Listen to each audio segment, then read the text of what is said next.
Now, from WYDC TV, this is Big Fox News at 10.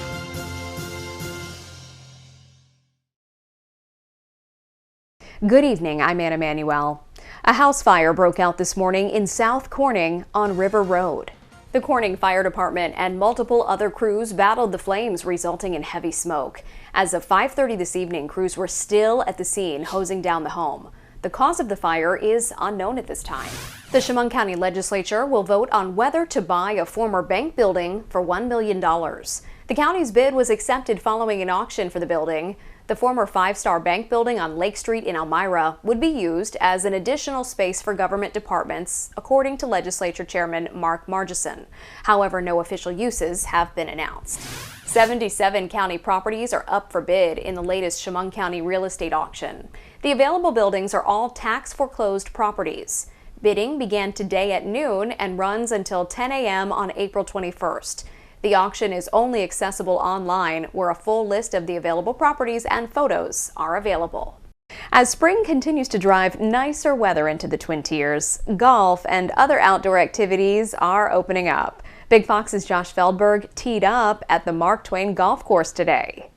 One day after Jon Rahm won his first green jacket in this year's Masters at Augusta National, Mark Twain Golf Course in Elmira is now officially open for this year's golf season. Mark Twain is a Donald Ross course.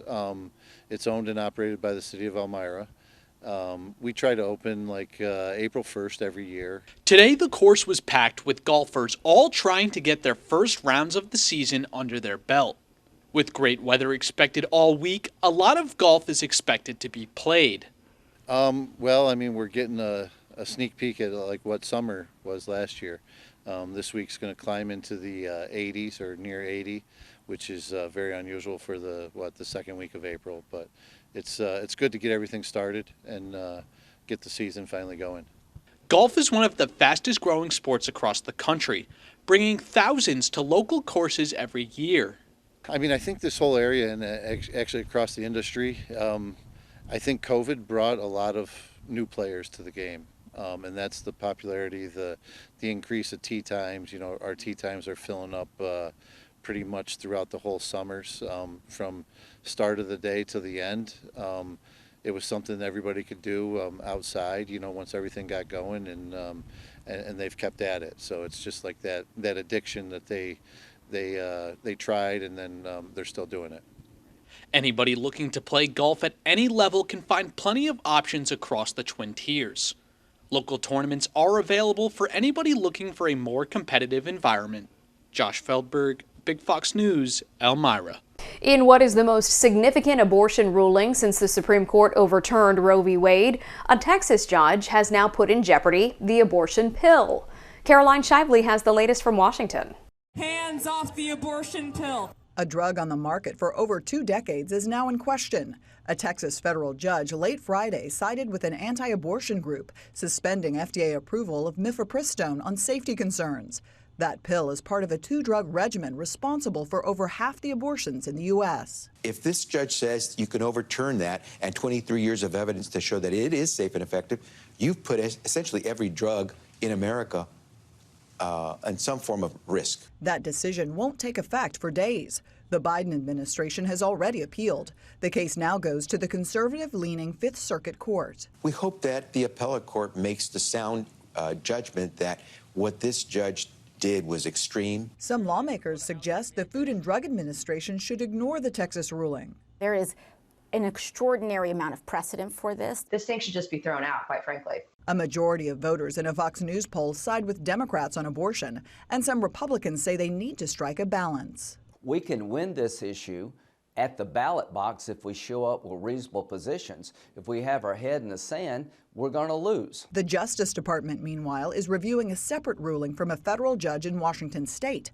ordering the FDA to keep distributing the drug in some states. The conflicting rulings could lead to the Supreme Court to step in. In Washington, Caroline Shively, Fox News. The Tennessee State Legislature goes back into session after voting to expel 2 lawmakers, and one of those ousted Democrats could be on his way back. Charles Watson has more. Days after Tennessee's House of Representatives voted to expel 2 Democratic lawmakers, Nashville's Metro Council may send one back to the State House. Council members are expected to vote Monday to reinstate Justin Jones after he was ousted last week over a gun control protest. His colleague Justin Pearson could be reappointed later this week. Both former lawmakers say they hope to get their seats back. We have a responsibility to ensure every person feels that they have a voice in democracy and will not be silenced. Jones and Pearson were 2 of the 3 lawmakers calling for stronger gun control measures. It's not clear how Republican leaders would respond to seeing them back at the State House. On Monday, the state legislature goes back into session for the first time since voting to expel the Democrats. This is what democracy looks like. But as we brace for more protests here in Nashville, Republicans are defending their decision. They took over the Tennessee House of Representatives without being recognized and while still in the middle of official business. The issue has made Tennessee the center of the country's gun control debate. Vice President Kamala Harris visited Jones and Pearson last week, while President Biden has invited them to the White House in the near future. Special elections for the seats will take place in the coming months. In Nashville, Charles Watson, Fox News. Verizon cell phone users with older plans will get hit by additional charges starting today. A report says the communications giant is adding $2 a month to the cost of older Verizon cell plans. The add-on charges affect older unlimited wireless plans from 2016. Those plans include Beyond Unlimited, Beyond Unlimited 55+, Go Unlimited, and Verizon Unlimited. Verizon says it will notify customers of the rate increases. Tax day is fast approaching. For most of us, the deadline to file federal tax returns is April 18th. But if you need extra time, there is a solution. You can ask for a 6-month extension. That means you'll have until October 16th to file. Data from the IRS shows it is processing returns and sending out payments faster this year compared to a year ago. Stay with us. Your forecast is next. Plus, a trash-eating robot shark is helping to clean up waterways. Coming up, how this new technology is helping to get rid of plastic waste. Here's your local stock market update from Big Fox.